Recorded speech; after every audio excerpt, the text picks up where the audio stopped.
Սկանդալային բացահայտում։ Ամերիկայի Միացյալ Նահանգների արդարադատության նախարարությունը հրապարակել է մոտ 3 միլիոն ֆայլ, որոնք մինչ այժմ եղել են գաղտնազերծված։ Շոկային ֆոտոներ, որտեղ Ամերիկայի Միացյալ Նահանգների նախկին նախագահ Բիլ Քլինտոնն է Էփշտեյնի եւ անչափահաս աղջիկների ուղեկցությամբ։ Գաղտնազերծվել են Էփշտեյնի անձնական նամակագրությունները, որտեղից երևում է, որ Էփշտեյնը ոչ միայն ինքն է սեռական բնույթի կապ ունեցել անչափահաս երեխաների հետ, այլ նաև այսպես ասած նրանց հյուրասիրել է իր ընկերներին, որոնք եղել են քաղաքականության, շոու բիզնեսի հայտնի դեմքեր։ Խոսքը գնում է նույնիսկ Միացյալ Թագավորությունների արքայական ընտանիքի մասին։ Ամենաշոկային կասկածը Էփշտեյնի խելահեղ հավաքույթների ժամանակ կերել են մարդկանց որպես հատուկ ծիսակարգ։ Եվ վերջում ամենակարևորը, կան մարդիկ, ովքեր հստակ համոզված են, Էփշտեյնը իրականում չի մահացել, Էփշտեյնը ողջ է, նրան տեսել են Իսրայելում եւ նրա Fortnite խաղի account-ը ակտիվ է ու գործում է մինչև այսօր նրա մահից տարիներ անց։ Ես ձեր փոխարեն նայել եմ 3 միլիոն ֆայլերը եւ առանձնացրել եմ ամենաշոկային ու ամենահետաքրքիր ֆոտոներն ու վիդեոները, դուք կտեսնեք այդ ֆոտոների մեջ ուղղակի անհավանական է։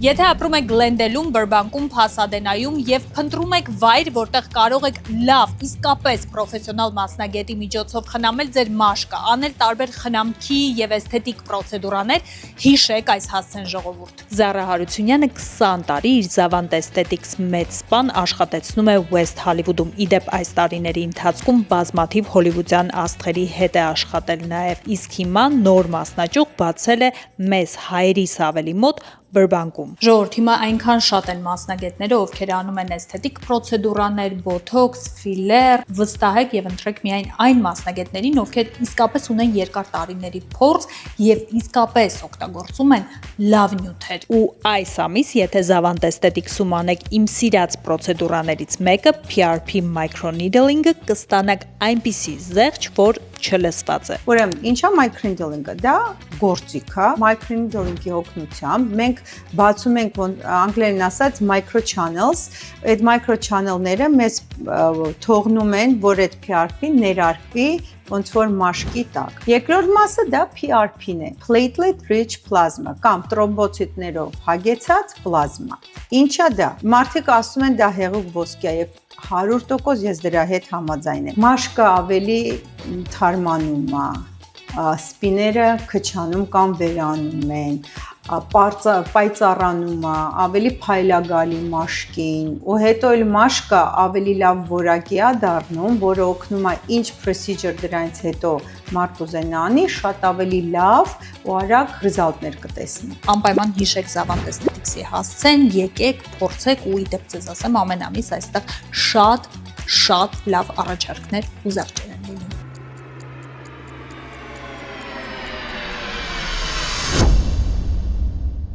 Բայց մինչ այդ պատմությունը ավելի լավ հասկանալու համար համառոտ այն մասին, թե ով էր Ջեֆրի Էփշտեյնը եւ որտեղից է սկսվել այս ամբողջ սկանդալը։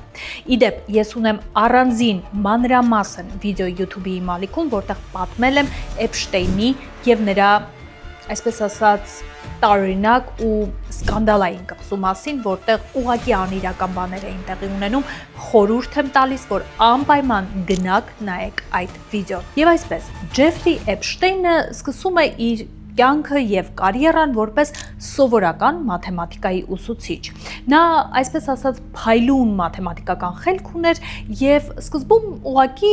հերթական միջնակարգ դպրոցում դասավանդում էր մաթեմատիկա։ Բայց ժամանակի հետ Ջեֆրին հասկանում է, որ իր փայլուն ուղեղը ափսոս է վատնել սովորական դպրոցում երեխաների վրա եւ որոշում է հայտնվել Նյու Յորքի Wall Street-ում ֆինանսական գործարքների էպիկենտրոնում։ Նույնիսկ կա հետաքրքիր պատմություն. Ջեֆրի Էփշտեյնը իրականում բարձրագույն կրթություն եւ որևէ դիպլոմ չի ունեցել, բայց քանի որ նա հստակ հասկանում էր, որ առանց հեղինակավոր դիպլոմի ոչ մի կերպ չի կարող հայտնվել Wall Street-ում, նա խաբում է հարցազրույցի ժամանակ եւ ասում է, որ ավարտել է հեղինակավոր համալսարան ու նույնիսկ կեղծում է իր դիպլոմը ավարտական։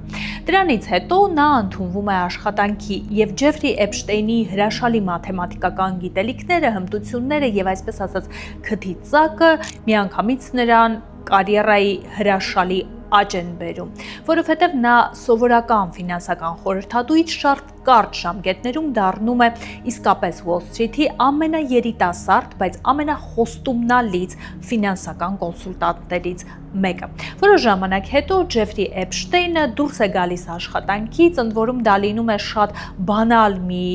դեպքի պատճառով։ Ջեֆրի Էփշտեյնը այնքան, այսպես ասած, անհամեստ է գտնվում, որ այն ընկերության հաշվից, որի վրա աշխատում էր, ուղղակի մի կլորի գումար է դուրս գրում իր ընկերուհուն զարդ գնելու եւ նվիրելու համար։ Բնականաբար ընկերությունը իմանում է դրա մասին եւ որոշում է Ջեֆրին պատժել ու որոշ ժամանակով հեռացնել աշխատանքից, այսպես ասած, չվճարվող արձակուրդի ուղարկել։ Ջեֆրին էլ նեղանում է, որ իր փայլահեղ ուղեղը չեն գնահատել եւ իրեն թույլ չեն տվել վատնել ընկերուհու վրա ընկերության գումարները եւ ուղղակի թողնում է դուրս է գալիս այդ ընկերությունից եւ հիմնում է իր սեփական ֆինանսական ընկերությունը, որտեղ սկսում է աշխատել այդ տարիների ամենահեղինակավոր եւ ամենաշատ գումարը ունեցող դեմքերի ու բիզնեսմենների հետ։ Այստեղ հարց կառաջանա, ինչպես է երիտասարդ ֆինանսական կոնսուլտանտը, որը աշխատում էր ընդամենը մի քանի տարի Wall Street-ում, հաջողել ստեղծել սեփական ընկերությունը եւ աշխատել հեղինակավոր բիզնեսմենների հետ,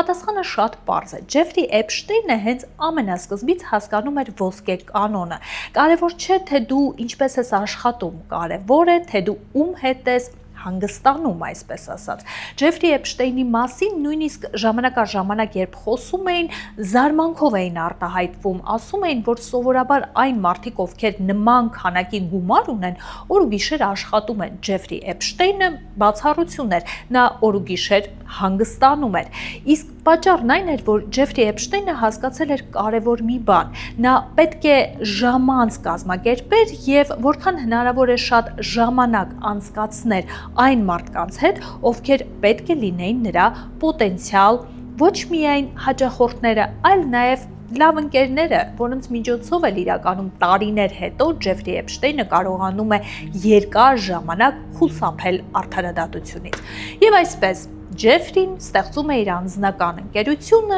շարունակում է իր հաջող ֆինանսական կարիերան եւ շարունակում է հսկայական գումարներ աշխատել։ Ասում են, որ այս ժամանակաշրջանում Ջեֆրի Էփշտեյնը աշխատում էր տարեկան $200,000, որը եթե կոնվերտ անենք հիմիկվա չափանիշներով, ապա դա մոտավորապես $1 միլիոն էր, այսինքն Ջեֆրին ուներ արդեն դիզված որոշակի գումար եւ դրան ավելանում էր այն, որ նա ամեն տարի $1 միլիոն կարողանում էր ավելացնել իր այս ունեցվածքին։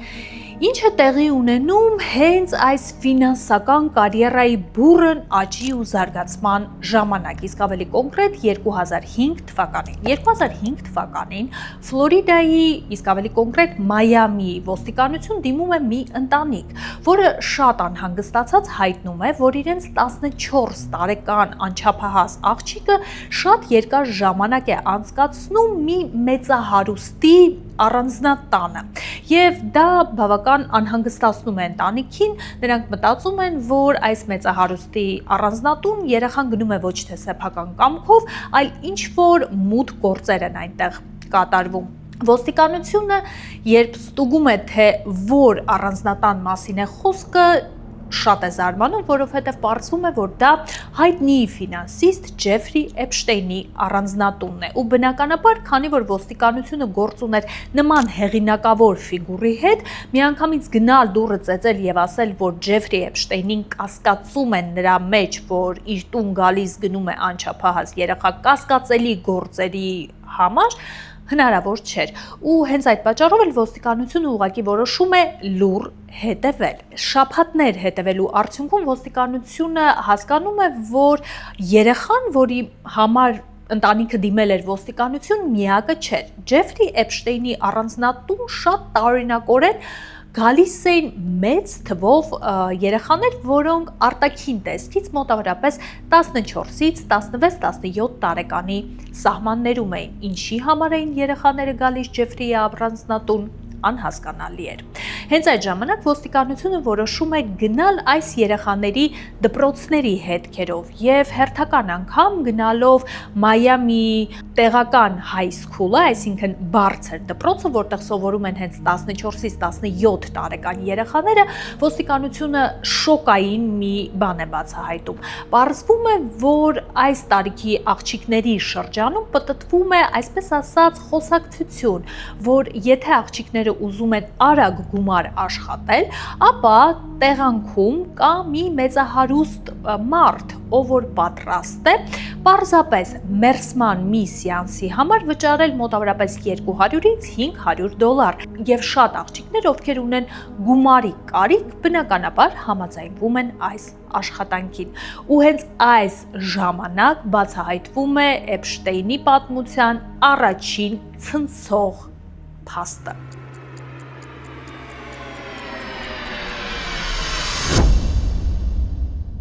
Ինչի համար էին այս երեխաները գնում Էփշտեյնի առանձնատուն եւ ինչպես ու ինչ մեխանիզմով էր այս ամենը տեղի ունենում։ Պարզվում է, որ Էփշտեյնի ընկերուհին, նույն ինքը Գիսլեն Մաքսվել անունով մի կին, ինչպես նաեւ նրա ասիստենտները, այսպես ասած, որոնողական աշխատանքներ էին իրականացնում։ Նրանք գտնում էին անչափահաս աղջիկների, որոնք հատկապես անապահով ընտանիքներից էին, այսինքն ենթադրաբար ունեին գումարի կարիք եւ ենթադրաբար նրանց ընտանիքները այնպես չէ, որ հետագայում մեծ աղմուկ կարող էին բարձրացնել, եթե մութ պատմությունները դուրս գային ջրի երես։ Այս երեխաներին Մաքսվելը առաջարկում էր շատ գրավիչ մի աշխատանք։ Նա ասում էր, որ իրենք կարող են գալ եւ այսպես ասած թեթև մերսման սեանս անցկացնել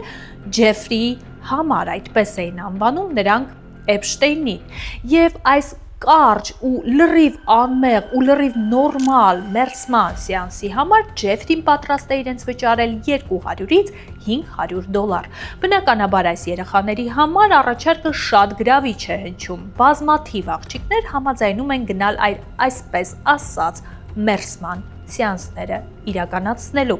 Եվ ինչ է տեղի ունենում մերսման սեանսի ժամանակ, ես ավելի մանրամասն պատմել եմ իմ նախորդ վիդեոյում, բայց մոտավորապես կարծում եմ հասկացաք։ Անմեղ մերսման սեանսը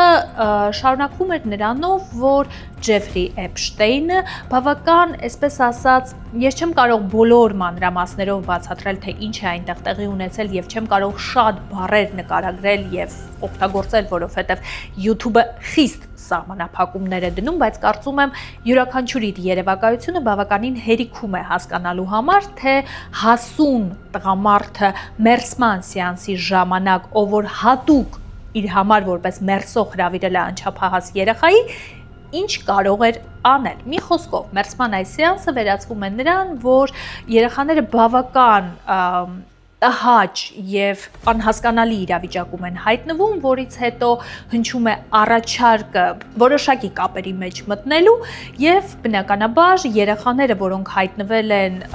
մի անծանոթ եւ մեծահարուստ տղամարդու առանձնատանը, այլ ելք չեն ունենում, քան համաձայնվել։ Հետագայում արդեն բարձ է դառնում, որ երեխաների մի մասը համաձայնվում է, որովհետև հայտնվում է այս իրավիճակի մեջ եւ այս երեխաները շատ ավելի մեծ վարձատրություն էին ստանում։ Բացի հիմնական վարձատրությունից, նաև հետագայում հնարավորություն էին ստանում ճամփորդել Ջեֆրի Էփշտեյնի հետ, ստանում էին տարբեր նվերներ եւ այլն եւ այլն։ Իսկ այն աղջիկները, ովքեր չէին համաձայնվում խաղը խաղալ մինչև վերջ, եթե հասկանում եք ինչի մասին է խոսքը, ապա նրանց առաջարկվում էր մեկ այլ սցենար։ Այս աղջիկները կարող էին պարզապես իրենց շրջապատում, իրենց ընկերների շրջապատում գտնել համապատասխան այլ աղջիկների, նրանց համոզել, բերել Ջեֆրիի առանձնատուն եւ յուրաքանչյուր նոր բերած աղջկա համար ստանալ վարձատրություն։ Ու հենց այս մեխանիզմով էլ աշխատում էր այս Ջեֆրիի սխեման։ Ամենասարսափելին այն էր, որ այս ամբողջ պատմության մեջ գլխավոր դերում էր Ջեֆրիի ընկերուհին Գիսլեն Մաքսվելը, ով ոչ միայն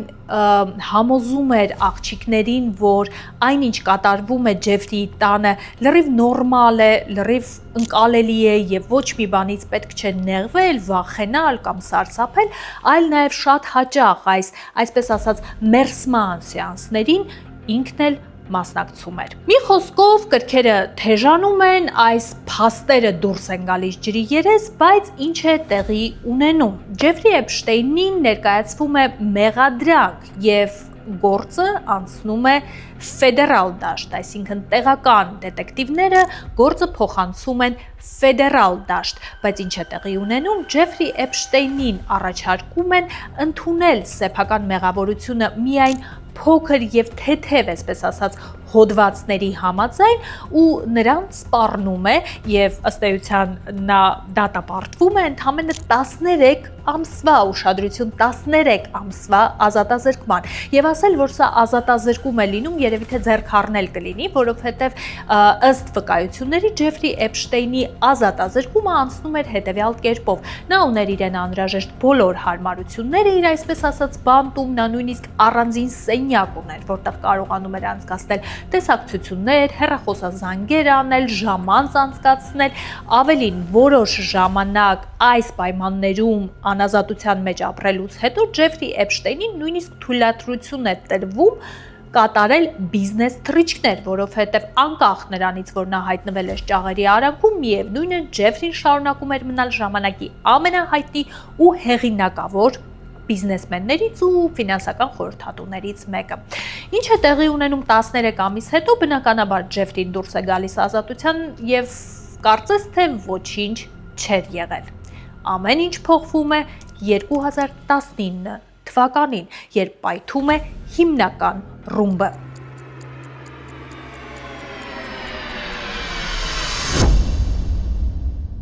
Լոս Անջելեսի հայեր ինձ շատ հաճախ գրում եք Սոնա ջան լավ մասնագետների խորհուրդ տուր, հիմա խորհուրդ եմ տալիս Յանան ու Նարան, այն մասնագետներն են, որոնք ձեզ իսկապես շատ անհրաժեշտ են, որոնք են ամենապահանջված ծառայությունները, որոնց հարցում դուք կարող եք օգնել մարդկանց։ Երևի ամենապահանջվածներից դա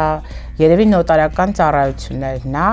եւ հիմնականում գիտեք հայերը միշտ գործարքների մեջ են, անընդհատ մտածում են, առնեն, վաճառեն, նվիրեն, ժառանգություն ընդունեն եւ այլն։ Պահանջվածներից մեկը դա դիպլոմներն է, դիպլոմների evaluation-ները, մարդիկ, որոնք տեղափոխվել են ԱՄՆ եւ ունեն կրթություն, բնականաբար ուզում են կամ շարունակեն այստեղ կամ փորձեն աշխատանք գտնեն։ Ակտուալ է շատ բիզնես բացելը եւ շատերն են բիզնեսով զբաղվում Միացյալ Նահանգներում։ Մենք ուղղորդում ենք նրանց ինչպես բացել, ինչ լայսենսներ է հարկավոր։ Հաշվի առնելով հիմա ինչ սահմանափակումներ են էմիգրացիայի առումով,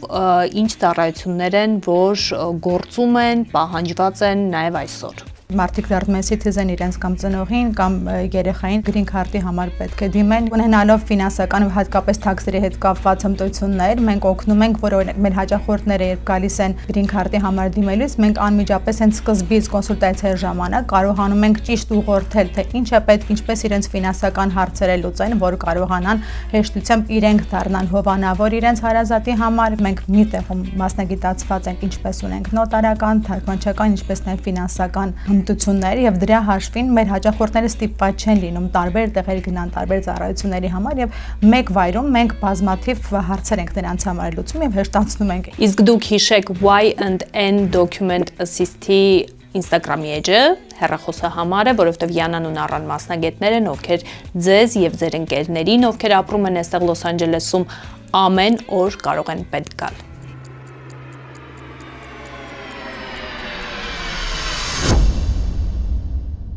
Հենց հիմա ես ձեզ ցույց եմ տալու բացառիկ ֆոտոներ ու վիդեոներ, որոնց վրա ձեզ հայտնի մարդիկ են քաղաքականությունից, շոու բիզնեսից եւ այդ բոլոր մարդիկ բավականին, այսպես ասած, երկակի վիճակում են նկարված ու սա ուղղակի շոկային է եւ ցնցել է ամբողջ աշխարհը։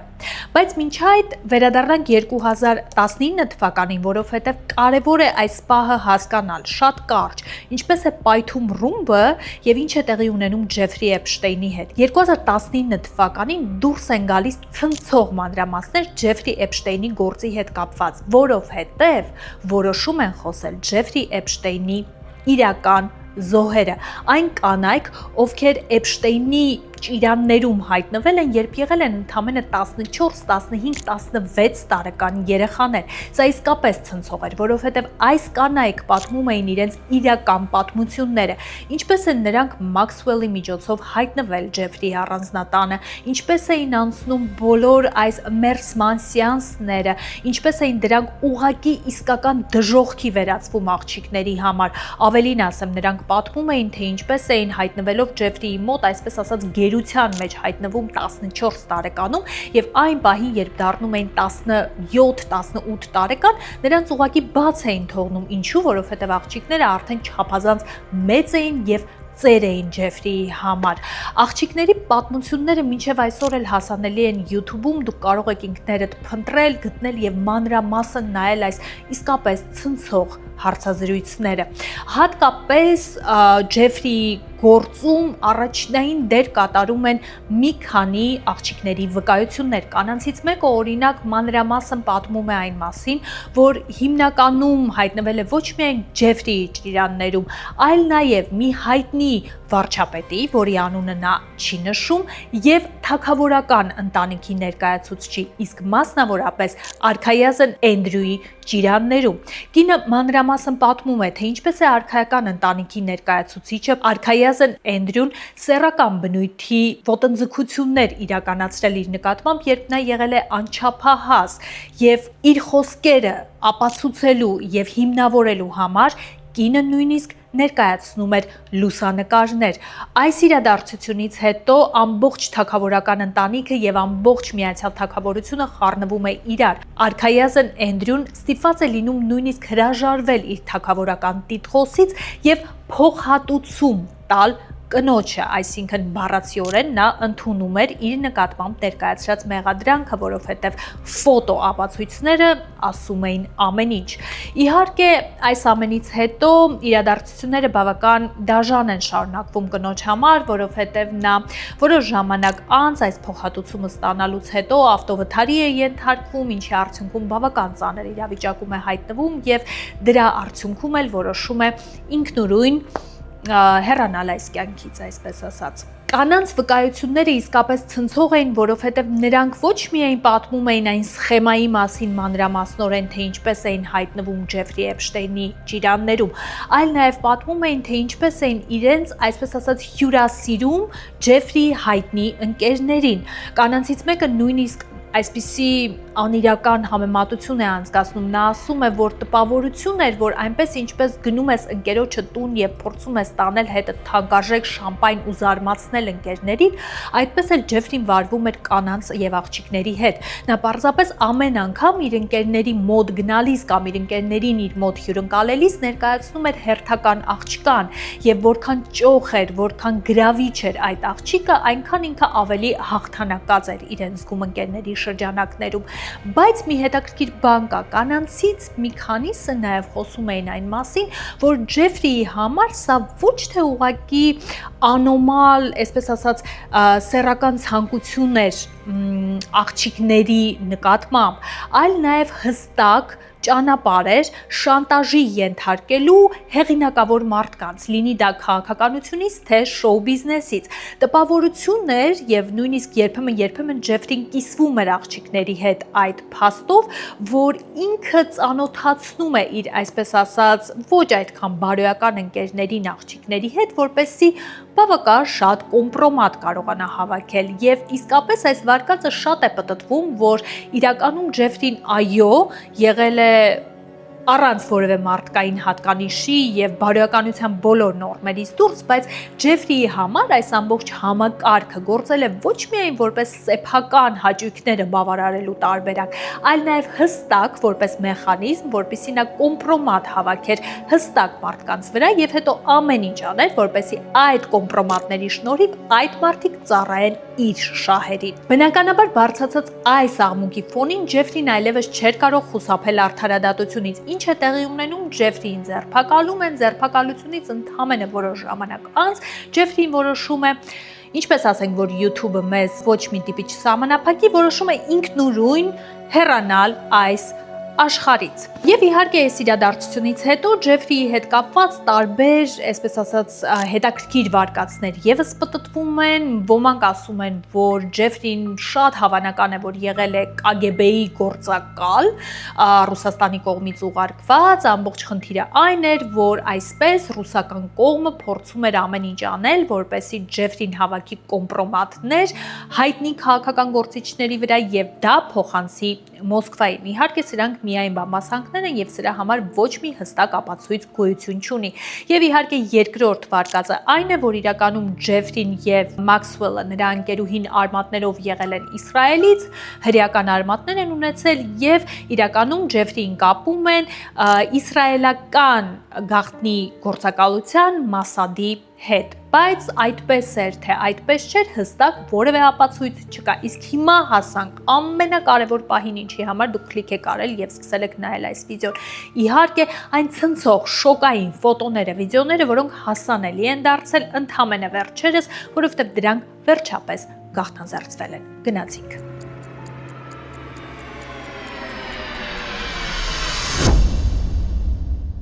Եվ այսպես գաղտնազերծվել է 3 միլիոն ֆայլ եւ բնական է, որ այդ 3 միլիոն ֆայլի մեջ այնպես չէ, որ յուրաքանչյուրը այնպիսի արժեք է ներկայացնում, որ հիմա ես յուրաքանչյուրին անդրադառնամ։ Բայց կան մի քանի ֆայլեր, որոնք հատկապես ուշադրություն են գրավում, շոկային են ու դրանց մասին մենք էլ պետք է խոսենք։ Նախ ասեմ, որ այս ֆոտոները, վիդեոները, որոնք հրապարակվել են կամ նամակագրությունները, որոնք հրապարակվել են, Արդարադատության նախարարությունը Ամերիկայի իհարկե ցենզուրայի է ենթարկել, այսինքն բոլոր այն հատվածները, որտեղ երևացել են աղջիկների դեմքերը կամ երևացել են նրանց անունները կամ անձնական տվյալներ, որոնք կարող են հայտնի դարձնել, թե ովքեր են զոհերը, իհարկե փակվել են եւ դրա համար շատ ֆոտոներում դուք օրինակ աղջիկների դեմքերը չեք տեսնի, բայց կտեսնեք նրանց մարմինները։ Եվ այսպես առաջին լուսանկարը, որը հայտնվեց քննարկումների կենտրոնում, հենց արքայազն Էնդրյուի եւ ենթադրաբար անչափահաս աղջկա համատեղ լուսանկարներն էին։ Հիշեցնում եմ, որ այն ամեն ինչը, ինչ որ ես ասում եմ, ենթադրաբար է, այսինքն այն թե այդ աղջիկը քանի տարեկան է կոնկրետ լուսանկարում պատկերված հստակ որևէ ապացույց չկա, բայց խոսակցությունները եւ վարկածները այն են, որ երեխան իհարկե կամ աղջիկը պատկերված անչափահաս է։ 3 լուսանկար է հրապարակվել, որտեղ արքայազն Էնդրյուն այսպես կռացած է աղջկա վրա եւ հասկանալի չէ, թե ինչ կոնտեքստով են արված այս լուսանկարները։ Միայն եթե խոշորացնենք լուսանկարը, կերևա, որ աղջկա ձեռքը մի քիչ բարձրացված է վերև եւ ֆոնին այնտեղ սեղան կա դրված, բայց թե կոնկրետ ինչ կոնտեքստ է եղել, ինչու է աղջիկը պառկած գետնին եւ ինչու է արքայազն Էնդրյուն կռացած նրա վրա հերիք չի մի հատ էլ նայում ֆոտոխցիկին եւ լուսանկարվում, պարզ չէ։ Իհարկե այս ֆոտոները որպես այդպեսին ցնցող էին իրենց գոյությամբ, բայց ցնցող չէին արքայազն Էնդրյուի մասնակցությամբ, որովհետեւ բնականաբար արքայազն Էնդրյուի քաջագործությունների մասին վաղուց արդեն տեղյակ էին մարդիկ, բայց իհարկե այս լուսանկարները այնքան հզոր ազդեցություն են ունենում, որ ասում են նույնիսկ Միացյալ Թագավորությունից հայտարարել են, որ արքայազն Էնդրյուն պետք է տեղափոխվի Ամերիկայի Միացյալ Նահանգներ եւ պարտավորված է վկայություն տալ Էփշտեյնի գործով։ Հաջորդ ֆոտոները իհարկե Էփշտեյնի, ինչպես հասկանում ենք, լավագույն ընկերոջն է վերաբերում եւ դա Ամերիկայի Միացյալ Նահանգների նախկին նախագահ Բիլ Քլինտոնն է։ Այս ֆոտոների շարքում առաջին ցնցող ֆոտոն իհարկե հենց Բիլ Քլինտոնի նկարն է, շատ տարօրինակ կանացի կապույտ զգեստով եւ կարմիր կոշիկներով, այսպես ասած սկեչ հումորային նկար է եւ կա մեկնաբանություն, որ այս նկարը հենց Էփշտեյնի տանն է կախված եղել եւ առհասարակ Էփշտեյնի տանը շատ հայտնի մարդկանց նկարներ են եղել, ենթադրաբար, որովհետեւ այդ մարդիկ շատ հաճախ նրա հյուրերն են եղել եւ երևի թե Էփշտեյնը մտածել է, որ դա հետաքրքիր է, բայց կոնկրետ այս նկարը իհարկե զարմացրել եւ հետաքրքրել է բոլորին ու իհարկե Բիլ Քլինտոնի անսահման քանակի լուսանկարները աղջիկների հետ, որոնք ըստ վարկածների 14-ից 17, 18 տարեկանների սահմաններում են։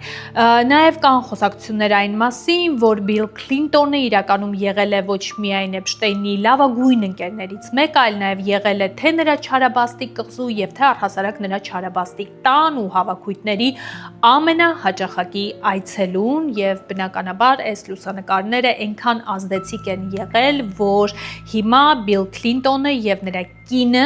համաձայնվել են նույնիսկ ցուցմունք տալ Էփշտեյնի գործով։ Հաջորդ շոկային փաստը, որը առաջ է գալիս, վերաբերում է Բիլ Գեյթսին, հիշեցնեմ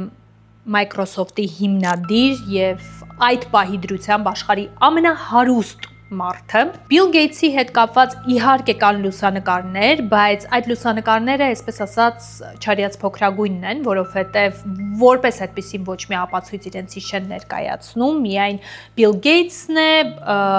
Էփշտեյնի ուղեկցությամբ, բայց ավելի տպավորիչ է այն նամակները, որոնք գտնվել են Էփշտեյնի անձնական նամակագրության մեջ 2013 թվականից։ Ուրեմն գաղտնազերծվել է 2 email, 2 էլեկտրոնային նամակ, որը Էփշտեյնը գրել է Բիլ Գեյթսի մասին, այսինքն գրել է կարծես ուղված Բիլ Գեյթսին, բայց հետաքրքիր մի փաստ, այդ նամակները երբեք չեն ուղարկվել Բիլ Գեյթսին։ Այդ նամակները Էփշտեյնը ինքը ուղարկել է իրեն։ Ընդ որում 2 էլեկտրոնային նամակներն էլ համարյա նույն բովանդակությունն ունեն։ Պարզապես առաջինը ավելի այսպես սևագիր տպավորություն է թողնում, իսկ երկրորդը մի քանի ժամ հետո ավելի մաքրագիր տարբերակն է։ Ինչ է ասված այս էլեկտրոնային նամակներում։ Ընդհանուր առմամբ քննարկվում է ինչ-որ աշխատանքային հարցեր, այսինքն բուն, երկար տեքստը իրենից ոչ մի հետաքրքրություն չի ներկայացնում, բայց հետաքրքիր է նամակի վերջը, որտեղ Էփշտեյնը նշում է, որ Բիլ Գեյթսը իրենից խնդրել է հակաբիոտիկներ, դեղամիջոցներ, որպիսի տա իր կնոջը, որովհետև ինքը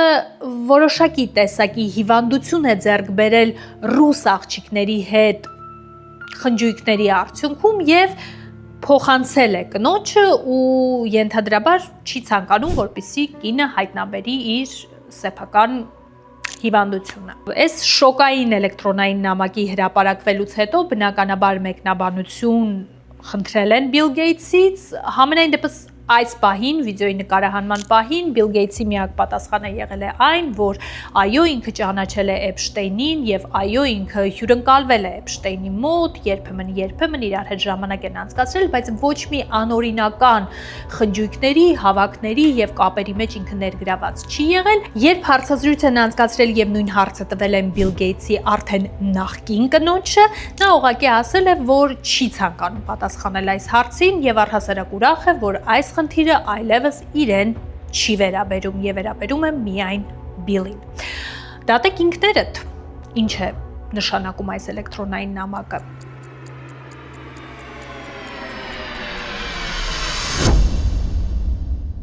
Հաջորդ հետաքրքիր նամակագրությունը, որը էլի գաղտնազերծվել է, Էփշտեյնի նամակագրությունն է Իլոն Մասկի հետ, որտեղից երևում է, որ Իլոն Մասկը նամակ է գրել Էփշտեյնին, որտեղ հարցրել է, թե ինքը ուզում է իմանալ, երբ է լինելու Էփշտեյնի ամենավայրի խնջույքը, որպեսզի ինքն էլ գա մասնակցի, եւ այս նամակագրությունը ըստ Իլոն Մասկի նույնիսկ դստեր, եթե չեմ սխալվում, վկայության համապատասխանում է իրականությանը, բայց Elon Musk-ը ինքը նշում է, որ նամակագրությունից ավելին որևէ բան տեղի չի ունեցել եւ ինքը այդպես էլ չի կարողացել մասնակիցը դառնալ որևէ խնջույքի։ Նախ եւ առաջ Elon Musk-ը կոնկրետացնում է, որ նկատի ունենալով վայրի խնջույք, ինքը նկատի է ունեցել զուտ խնջույքը եւ ոչ մի անօրինական եւ ոչ լեգալ բան նկատի չի ունեցել դրա անվան տակ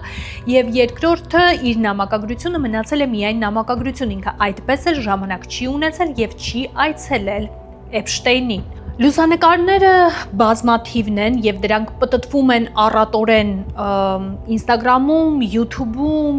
Google-ում, ամենտեղ դրանք հասանելի են։ Այս լուսանկարներում կարելի է տեսնել այլ հայտնի դեմքերի եւս Diana Ross, Michael Jackson, Kevin Spacey, մի խոսքով բազմաթիվ հայտնի մարդկանց կարելի է նկատել այս լուսանկարներում, բայց հետաքրքիր մի բան, քանի որ ես սիրում եմ միշտ թացը չորից տարբերակել եւ խոսել փաստերով, այլ ոչ թե էմոցիաներով հիման վրա։ Եկեք հասկանանք մի բան, որ լուսանկարները այո կան եւ շատ լուսանկարներում Էփշտեյնի կողքին շատ հայտնի մարդիկ են, բայց դեռևս լուսանկարը, որտեղ պատկերված է Էփշտեյնը եւ նրա կողքին կանգնած է որևէ հայտնի մարդ, դա դեռ չի նշանակում, որ այդ հայտնի մարդը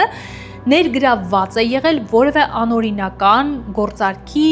խնջույքի, հավաքույթի կամ հարաբերության մեջ, որտեղ եկեք հասկանանք մի բան, որ Ջեֆրի Էփշտեյնը իսկապես եղել է իր ժամանակի ամենաազդեցիկ դեմքերից մեկը, ով որ կապ է ունեցել գրեթե բոլորի հետ ու բոլորովին զարմանալի չէ, որ կգտնվեն լուսանկարներ, որտեղ նա պատկերված է այս կամ այն հայտնի մարդու հետ, եւ դա դեռևս չի նշանակում, որ այս մարդիկ իսկապես մեղավոր են, քանի դեռ նրանց չի ներկայացվել մեղադրանք։ Իհարկե, այն լուսանկարները, որտեղ հայտնիները պատկերված են երկակի, այսպես ասած, ոչ միանշանակ վիճակով, այս լուսանկարները իհարկե հարցեր առաջացնում են։ Ավելին ասեմ, հետաքրքիր մի փաստ, Ջեֆրի Էփշտեյնը ունեցել է իր սեփական ինքնաթիռը, որի անունը եղել է Լոլիտա, ու այն բոլոր մարդիկ, ովքեր գրականության սիրահար են եւ սիրում են Նաբոկովին, իրենք գիտեն, որ Լոլիտան Նաբոկովի ստեղծագործությունն է, եւ քանի որ Էփշտեյնը ինքը եղել է այս հեղինակի եւ այս ստեղծագործության մեծ ֆանատը, իր ինքնաթիռի անունը դրել է Լոլիտա, ոչ միանշանակ իհարկե ընտրություն է անվան, եւ հենց այս ինքնաթիռով ենթադրաբար ու ըստ խոսակցությունների տարբեր հայտնի մարդիկ Էփշտեյնի հետ միասին տեղափոխել են աղջիկների եւ մասնակցել են տարբեր ոչ միանշանակ կազմակերպված հավաքների, նույնիսկ ինքնաթիռի մեջ։ Հայտնիների լուսանկարներից բացի մոտավորապես 180,000-ից ավելի ֆոտո է գաղտնազերծվել, որտեղ պատկերված են տարբեր աղջիկներ, տարբեր տարիքների, քանի որ դեմքերը փակ են, հստակ տարիքները հասկանալ հնարավոր չէ, բայց էքսպերտները ասում են, որ դրանցից շատերից հստակ երևում է, որ մեծ մասը աղջիկների 18 տարեկանից փոքր են, նույնիսկ կան վախեցնող լուսանկարներ, որտեղ ավելի փոքր տարիքի երեխաներ կան, բայց դեռևս Էփշտեյնի զոհերի մասին խոսելիս ամենափոքր տարիքը զոհի 14 տարեկանն է եւ բնականաբար 200 մոտավորապես վիդեո է գաղտնազերծվել, որտեղ էլի երևում են Էփշտեյնը որոշ աղջիկների ուղեկցությամբ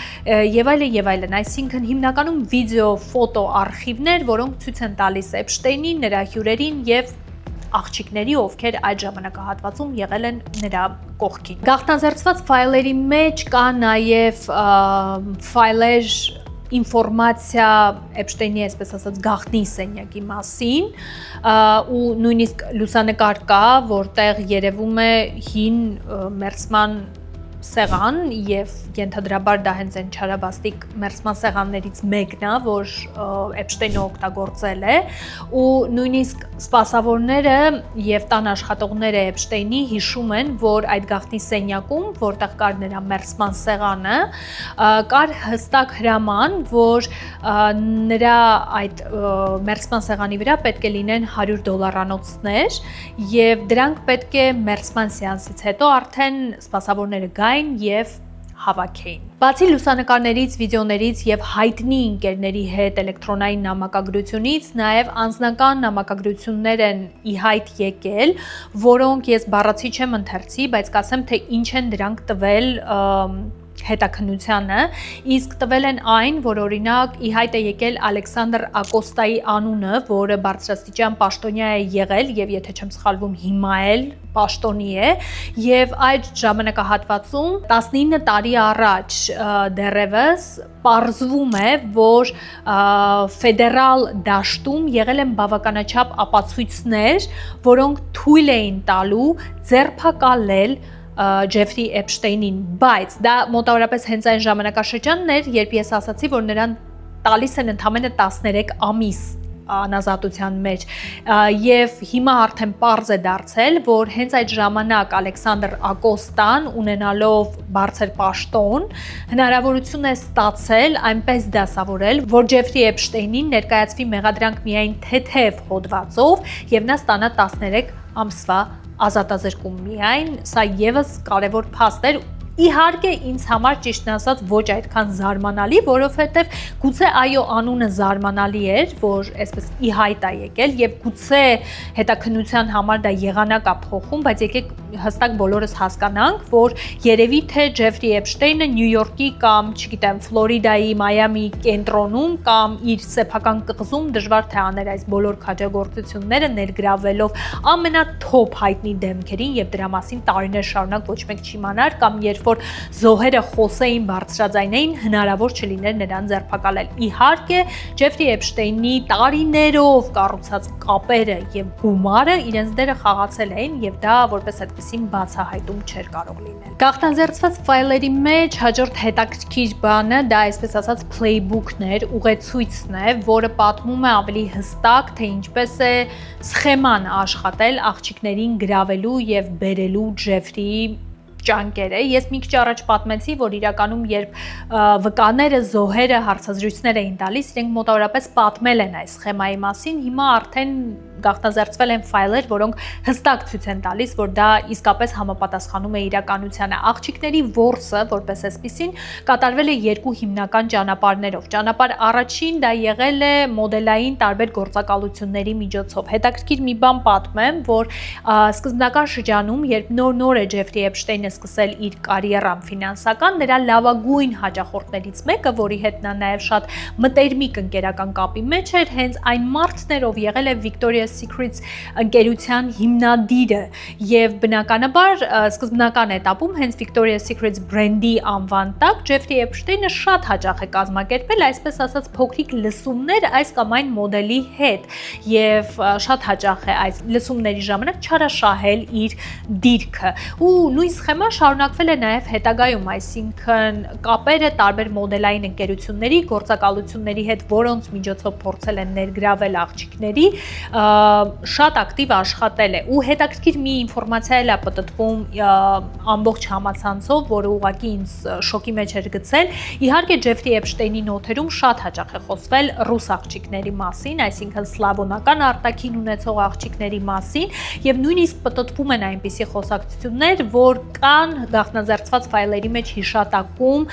ռուսական մոդելային ընկերությունների ղեկավարների անունների հիշատակումներ կան եւ ենթադրաբար նույնիսկ որոշ աղջիկների պրոֆիլներ եւ լուսանկարներ ուղարկվել են Ջեֆրիին գնահատականի արժանացնելու, նույնիսկ չտեղեկացնելով այս աղջիկներին, այսինքն ենթադրաբար կան աղջիկներ, որոնք որպես մոդելներ, գրանցվել են ինչ-որ ընկերություններում եւ առանց նրանց զգուշացնելու, նրանց լուսանկարները նույնիսկ ուղարկվել են Ջեֆրիին, որպեսզի հասկանան այս ակամային աղջկան հավանում է Ջեֆրին թե ոչ, ու ասում են, որ դա արվել է մի պարզ նպատակով, որովհետեւ բոլորը ուզել են հաճոյանալ Ջեֆրիին եւ իմանալով նրա այսպես ասած փոքրիկ ցանկությունները, փորձել են այդ ցանկությունները բավարարել։ Որքանով է սա իրական, ես չեմ կարող ասել, որովհետև սրա հետ կապված հստակ ապացույցներ չկան, եւ երկրորդ մեխանիզմը, որը արդեն հստակ ապացույցների շարքից է այն առումով, որ վկաներն են նաեւ դրա մասին պատմել, դա այն է, որ շատ հաճախ զոհերն էին բերում նոր զոհերի, այսինքն աղջիկներին բերում էին կամ, չգիտեմ, Մաքսվելի միջոցով, Ջեֆրի Էփշտեյնի ընկերուհու միջոցով աղջիկները հայտնվում էին Ջեֆրիի ճիրաններում եւ հետո արդեն նրանք գումար աշխատելու համար եւ ոչ միայն գումար աշխատելու, այլ շատ հաճախ նաեւ դրդված, որովհետեւ վախի ազդեցության տակ էին, բերում էին այլ աղջիկների, այսինքն նաեւ այս սխեմաներ գործում։ Հիմա ուզում եմ խոսել մի թեորիայի մասին, այսպես ասած, ոչ թե թեորիայի, այլ մի վարկածի մասին։ Ուզում եմ հստակ այստեղ ասել, որ ես հիմա սա պատմում եմ ուղղակի որպես վարկած, որը պտտվում է,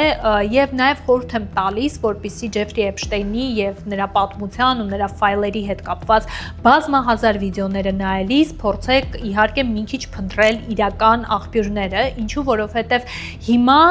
այս ինֆորմացիան այնքան է բոլորին խառնել իրար, որ շատ հաճախ նույնիսկ չափազանցված եւ նույնիսկ հորինված պատմություններ եմ ես տեսնում համացանցում պտտվող, որ ինչ որ մեկի մտքով ուղղակի այդպես անցել է ու հիմա ինքը դա ներկայացնում է որպես ճշմարտություն եւ իհարկե երկրորդը հիմա AI-ը ակտիվ զարգացած է արհեստական բանականությունը եւ երբ որ ես research էի անում այս թեման, ես տեսա բազմաթիվ վիդեոներ, որոնք ուղղակի արհեստական բանականությամբ էին ստեղծված, շոկային վիդեոներ, որոնք նայում ես եւ ասում ես Աստվածի մեզ ինչա կատարում, բայց իրականում դրանք արհեստական բանականությամբ ստեղծված կեղծ վիդեոներ են, դրա համար ես խորհուրդ եմ տալիս ուղղակի փորձել հասկանալ որքանով է այս կամ այն փաստը իրական։ Հիմա ես խոսում եմ մի երևույթի մասին, որը միայն վարկածների դաշտից է, այսինքն որևէ հստակ ինֆորմացիա դրա հետ կապված չկա։ Ուրեմն երկու շոկային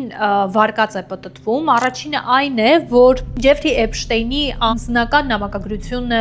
որը արդեն գաղտնազերծված է, ուսումնասիրելիս նկատել են, որ շատ որոշակի նամակագրությունների մեջ օգտագործվում է պիցա բառը։ Եվ հետևյալ կոնտեքստով, որ ինչպես անցավ պիցա party-ին,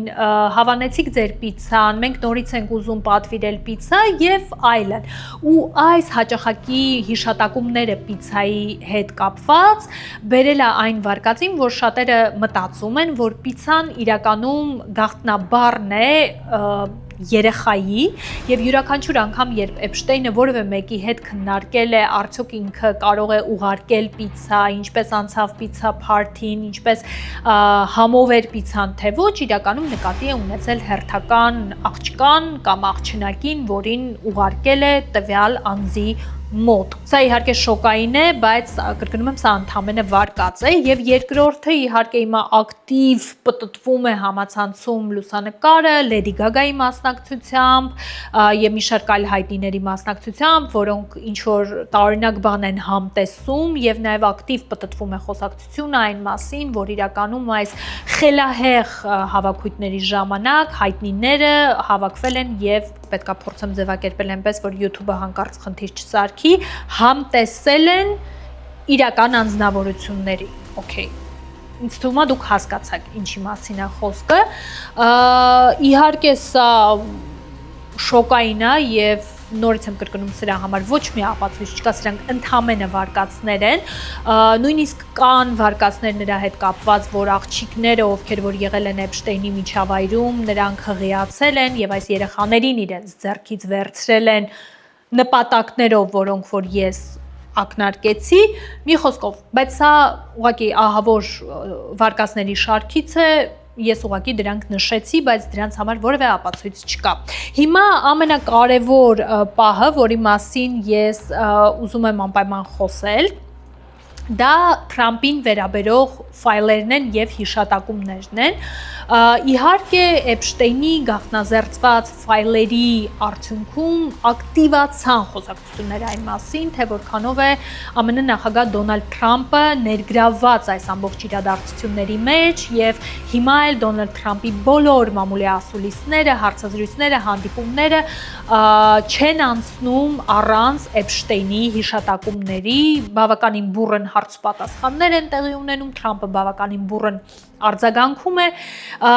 Ես կասեմ մի բան, որ գաղտնազերծված ֆայլերի մեջ կա այն ինչը որ հասանելի է նույնիսկ մինչև այդ, այսինքն բոլորի համար հասանելի է վիդեո եւ լուսանկար, որտեղ Թրամփն է եւ Էփշտեյնը ուղղակի որևէ հավաքույթի ժամանակ, բայց ինչպես եւ ես կրկնեցի,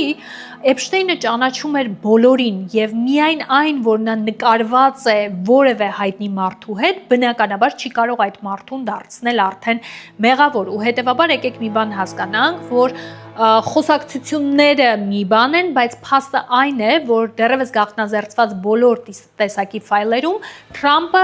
երևացել է միայն ֆոտոյում եւ վիդեոյում Էփշտեյնի եւ շատ այլ մարդկանց հետ, ընդ որում չափահաս մարդկանց հետ հավաքույթի ժամանակ որևէ մատերիալ, որևէ ֆոտո կամ վիդեո, որը, այսպես ասած, կոմպրոմատային կլինի կամ ոչ միանշանակ կլինի Թրամփի մասնակցությամբ, հասանելի չէ, հետևաբար որևէ եզրակացություն անել ուղղակի հնարավոր չէ եւ Թրամփը ինքը բազմիցս խոսել է այն մասին, որ այո, ինքը ճանաչել է Ջեֆրի Էփշտեյնին եւ այս դեպքում իհարկե զարմանալի էլ կլիներ, եթե չճանաչեր, որովհետեւ Թրամփը տարիներ շարունակ եղել է բիզնեսի մեջ եւ եղել է ամենաառաջադեմ բիզնեսմեններից, իսկ Էփշտեյնը եղել է ամենաառաջադեմ ֆինանսական խորհրդատում բիզնեսի ոլորտում ու հետեւաբար հասկանալի է, որ նրանք ծանոթ են եղել, բայց Թրամփի ասելով այն ժամանակ, երբ սկսվել են այդ մութ պատմությունների մասին խոսակցությունները Էփշտեյնի հետ կապված, ինքը դադարեցրել է իր կապը Էփշտեյնի հետ եւ իսկապես այդ ժամանակից հետո որևէ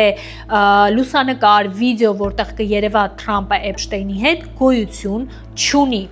Եվ դա է պատճառը, որ հիմա Դոնալդ Թրամփը որոշել է, հասկանալով, որ իր դեմ որպես այդպիսին հստակ մեղադրանքներ եւ հստակ ապացույցներ չկան, որոշել է ինքը մեծ քայլերի դիմել եւ պարզապես դատի տալ այն բոլոր մարդկանց, ովքեր ակնհայտ մեղադրում են նրան Էփշտեյնի եւ նրա մութ գործերի մեջ խառնված լինելու մեջ։ Դրա ամենալավ ապացույցը եղավ այն, որ վերջերս տեղի ունեցած Գրեմի մրցանակաբաշխության ժամանակ հաղորդավարը ոչ միանշանակ հումոր է բաց թողնում Թրամփի հետ կապված, նա ասում է, որ Գրեմին, որը եթե չեմ սխալվում, Բիլի Այլիշն է ստանում,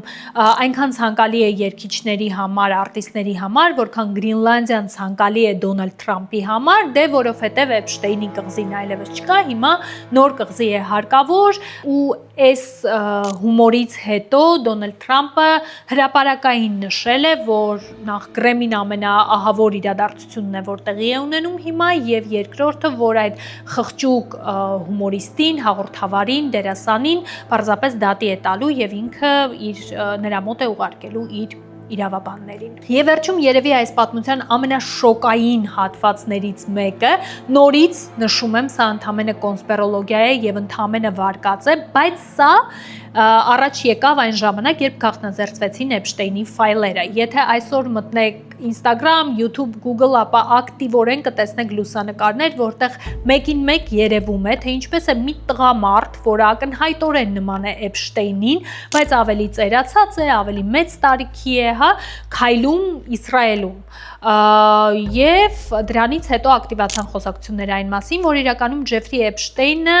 չի հեռացել կյանքից, այլ այդ ամեն ինչը եղել է բեմադրություն։ Սա ել ավելի է թեժացել նրա ֆոնի վրա, որ գաղտնազերծված ֆայլերի մեջ կան տեսագրություններ բանտախցիկի մոտ տեղադրված կամերաներից եւ այդտեղ երևում է, որ այն օրը, երբ Ջեֆրի Էփշտեյնը ինքնական որոշում է հեռանալ այս աշխարհից, այդ ժամանակ շատ տարօրինակորեն ժամեր շարունակ նրա բանտախցիկի մոտ գտնվող նախ պահակները իրենց տեղից ուղակի չեն շարժվում, այսինքն ուղակի նստած, գանված ինչ-որ բան են նայում եւ այն տեսախցիկը, որը նայում էր ուղիղ Էփշտեյնի բանտախցի վրա, ուղակի փչացած էր տարօրինակորեն եւ վարկածը կոնսպիրոլոգիան կայանում է նրանում, որ իրականում Էփշտեյնը ողջ է, առողջ է, այդ ամեն ինչը բեմադրություն էր, նա ուղակի գնացել է մեկ այլ երկիր, փոխել է իր ինքնությունը եւ հիմա իր համար հանգիստ ապրում է։ Չգիտեմ որքանով է դա ճիշտ, նույնիսկ ֆոտոներ են բերում, որտեղ ցույց են տալիս, որ Էփշտեյնի քիթը մի ձևով է եղել, նրա թաղման արարողության ժամանակ մեկ այլ քիթ է եղել, մի խոսքով այսպես մարդիկ խորացել են, ավելին ասեմ այնքան են խորացել, որ նույնիսկ կան վարկածներ, որ Էփշտեյնը ունեցել է Fortnite խաղի account, որը որ պաշտոնապես հենց նրա account-ն է եղել եւ մարդիկ նույնիսկ այդ գաղտնազերծված ֆայլերում գտել են Էփշտեյնի իրական email հասցեն, էլեկտրոնային հասցեն եւ դրա միջոցով են գտել Fortnite-ի ուրեմն account-ը եւ պարզել են, որ նրա account-ը ակտիվ է եղել Ջեֆրիի, այսպես ասած, չլինելուց հետո 2 ամիս անց, այսինքն որևէ մեկը օգտագործել է այդ account-ը եւ այն ժամանակ, երբ դա նկատել են ու ինչ որ կապի են դուրս եկել, այդ ժամանակ account-ը դարձել է private, այսինքն փակ։ ինչքանով եք դուք հավատում ես վարկածին, ինձ համար ճիշտն ասած դա ոչ իրական է, ոչ անիրական է, որովհետև որքան էլ որ այս ամեն ինչը նման լինի ֆիլմի սցենարի, միևնույնն է եկեք հիշենք, որ մենք գործ ունենք մարդու հետ, ով ուներ ահռելի կապեր եւ ուներ ահռելի գումարներ եւ ինչ ա տեղի ունեցել, դա դեռևս գաղտնիք է եւ գուցե օրերից մի օր դա էլ կլինի հայտնի։ Ես սպասում եմ ձեզ կոմենտներում, ժողովուրդ, ես շատ արագ փորձեցի այս տակ թեմայի ամենաօբյեկտիվ, ամենակարճ, այսպես ասած, ամփոփումը ձեզ համար պատրաստել, ինձ էլ որպես, այսպես ասած, բարի բան խնդրում եմ, որպեսզի դուք կոմենտներում լինեք ակտիվ, ուղղակի գրեք ձեր կարծիքը, դուք ինչ եք մտածում, Ջեֆրի Էփշտեյնը ուղղակի հոգեկան խանգարում ուներ, թե այնուամենայնիվ նա հստակ էս ամեն ինչը անում էր, որպեսզի կոմպրոմատ հավաքեր մարդկանց վրա եւ կարողանար նրանց շանտաժի ենթարկել, իսկ եթե ոչինչ չունեք այս թեմայի մասին ասելու, չնայած կասկածում եմ, որ որևէ մեկը այս թեմայի մասին բան չունի ասելու, ուղղակի ինձ բարևներ ուղարկեք կոմենտներում, չմոռանաք նաև լայքել այս վիդեոն եւ բաժանորդագրվել իմ ալիքին, սեղմելով subscribe կոճակը։ Մինչև նոր վիդեո։